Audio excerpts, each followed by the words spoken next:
एक और जैन रानी का उदय हुआ, ताराबाई देवी, और उन्होंने युद्ध की सुकान ली।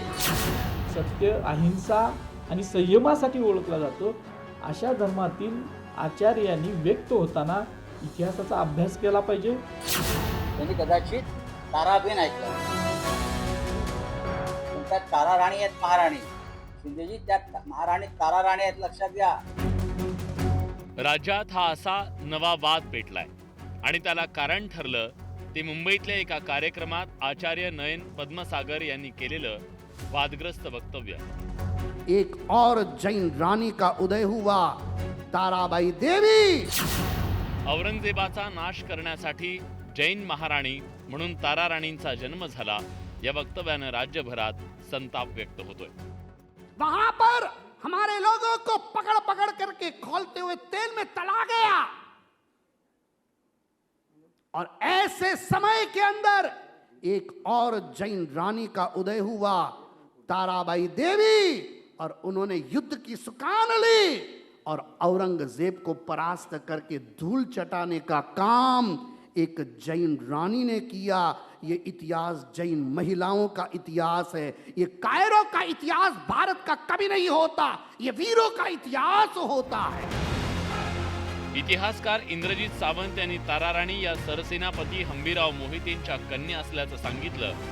तसंच इतिहासाची अचूक माहिती नसताना अशी विधानं करू नयेत असंही त्यांनी स्पष्ट केलं। तर तारा राणींचे कराड तालुक्यातले तळबीड इथले वंशज आक्रमक झाले।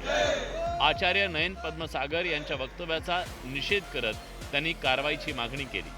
कदाचित त्यांनी हा इतिहासाचा अभ्यास केला नसावा, त्यामुळे ते असे म्हणतात की ताराबाई ह्या जैन होत्या, तर ताराबाई ह्या जैन नसून ह्या मराठी समाजाच्या होत्या। त्या हंबीरराव मोहित्यांच्या कन्या होत्या, त्यांचं माहेर हे तळबीड आहे आणि मोहिते घराणं आणि सर्व तळबीडमधील सर्व ग्रामस्थ आम्ही या वक्तव्याचा निषेध करतो। महापराक्रमी व्यक्ती आपल्या जातीमध्ये आपल्या धर्मामध्ये असाव्यात असं वाटणं सगळ्यांना साहजिक आहे। म्हणजे फक्त भारतातच नाही तर भारतातल्या बाहेरच्या सुद्धा लोकांना त्याच्याविषयीचं एक आकर्षण असतं, पण त्याच्यासाठी म्हणून इतिहासामध्ये बदल करण्याचे अधिकार कुणालाही नाहीत। आचार्य पदवी ज्यांना दिली गेलेली आहे आणि जैन धर्मातले जो धर्म सत्य, अहिंसा आणि संयमासाठी ओळखला जातो अशा धर्मातील आचार्यांनी व्यक्त होताना इतिहासाचा अभ्यास केला पाहिजे। महाराणी तारा राणींची इतिहासानं का नोंद घेतली, त्यांचा पराक्रम काय होता, त्यावर एक नजर टाकूया। शिवरायांचे सेनापती हंबीरराव मोहितेंच्या तारा राणी कन्या होत्या। छत्रपती राजाराम महाराजांच्या त्या पत्नी होत्या। औरंगजेबाच्या सैन्याविरोधात धैर्यानं लढा देत त्यांनी मराठा साम्राज्य टिकवलं। तारा राणींकडे उत्तम रणनीती आणि प्रशासनाचं कौशल्य होतं। मराठा साम्राज्याच्या प्रेरणादायी महिला प्रशासक म्हणून त्यांची ओळख आहे।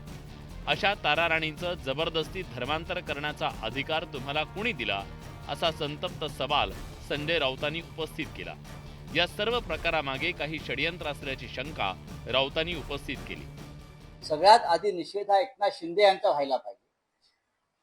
ते तिकडे उपस्थित होते आणि त्यांनी तिथे साधा बरोबर काढला नाही। कदाचित त्यांना तारा राणी माहीत नसावी, त्यांनी ताराबेन ऐकलं असेल, त्यांनी कदाचित ताराबेन ऐकलं असेल, पण त्या तारा राणी आहेत महाराणी।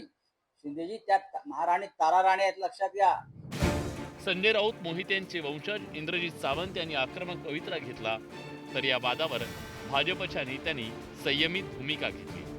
मला माहिती आहे, पण माझं एवढंच म्हणणं आहे की जैन पद्मसागर महामुनी जी आहेत, नयन पद्मसागरजी, त्यांनी कुणाच्या दाखल्यावर बोलले, काय बोलले, याच्यावर मला काही जास्त अभ्यास नाही, त्यामुळं मी याचं उत्तर देणे काही योग्य नाही। हा सगळा वाद ज्यांच्या वक्तव्यानं झाला ते आचार्य नयन पद्मसागर महाराज कोण आहेत, त्यावर एक नजर टाकूया।